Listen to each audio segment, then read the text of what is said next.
Bonjour à tous. Je continue à vous partager des extraits du volume de bioéthique de Monseigneur Elios Greccia.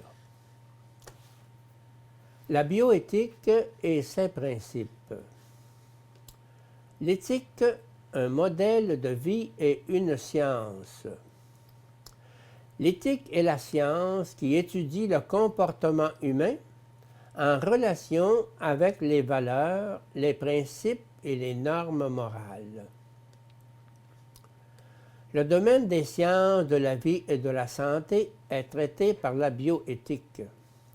Celle-ci appartient à l'éthique spécifique, mais elle a développé une partie qui s'intéresse aux bases, se rapprochant ainsi de l'éthique générale, que nous avons appelée métabioéthique, parce qu'elle étudie en profondeur les bases ultimes et métaphysiques de la bioéthique elle-même.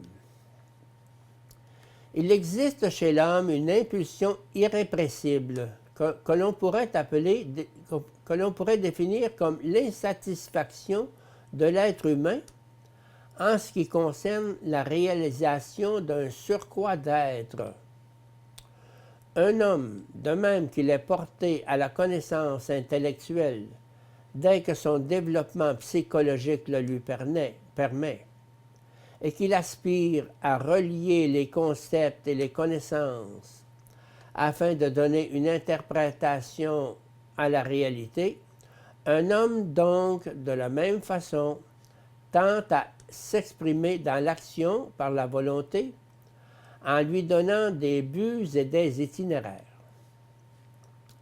C'est ainsi qu'il peut manifester son être propre et se rassasier de cette expérience dont le sommet se trouve dans le mot « bien », avec une majuscule, sens qui peut être accepté, déçu ou démenti, mais qui est toujours présent. Tout d'abord, nous devons noter la disproportion constante qui existe entre la vie et la volonté, l'action et la fin ultime, le bien tout court.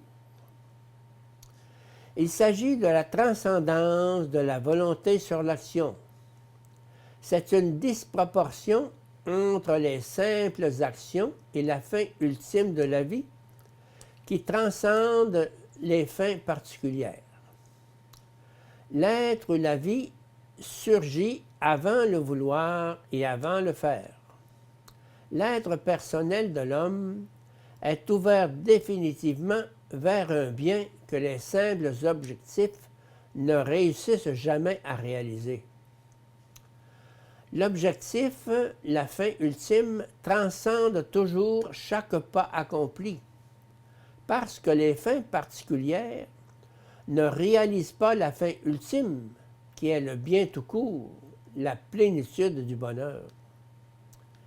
Si une personne peut se priver d'un bien particulier, elle ne peut pas être privée, ni se priver du bien ultime, ni de la propension vers son propre bien.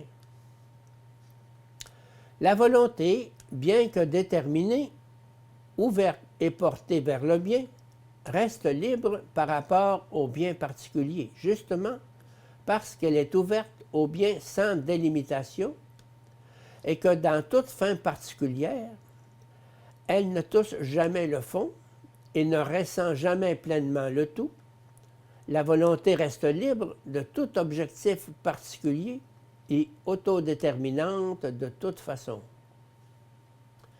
Mais la pensée et la liberté qui caractérisent l'esprit humain supposent la vie qu'ils expriment et d'où elles tirent leur force et leur source. La vie s'exprime dans la liberté, mais elle est présupposée par cette même liberté. L'intellect recueille des vérités partielles, mais il aspire à la vérité tout entière. La volonté s'exprime dans des actions particulières pour atteindre des buts particuliers, mais elle aspire au bien total. Le bien, en tant qu'objectif de l'activité, est en effet découvert et proposé par l'intelligence ou dans sa phase intuitive, ou dans sa phase de raisonnement. C'est pour cela que le vrai bien ne peut jamais être dissocié de la vérité.